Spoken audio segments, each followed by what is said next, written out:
What's up, everybody? KissFan here, and we haven't done any live streams for a while because I've been working on a few Lego projects.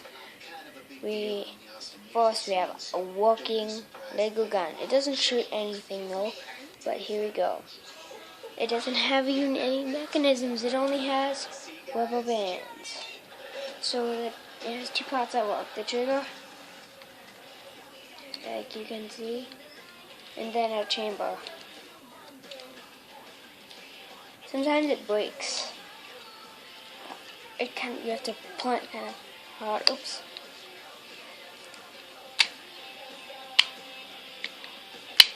Right.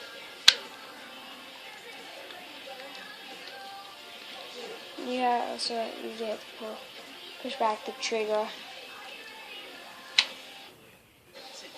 Okay.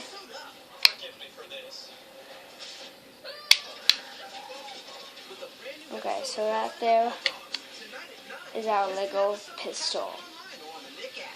Goodbye, everyone. And hopefully you'll like this video. Actually, we have another gun. Here, go over. A Glock 17 tactical. So it has some add-ons in it. And it even has an extended mag.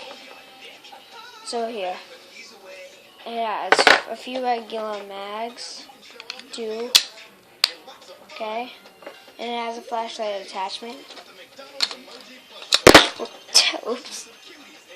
It hit the camera. Alright? And it has its own sight. Like a tactical sight. You just pop that right on there. Then of course the extended mag and everything like that. Hope you like this video. Goodbye.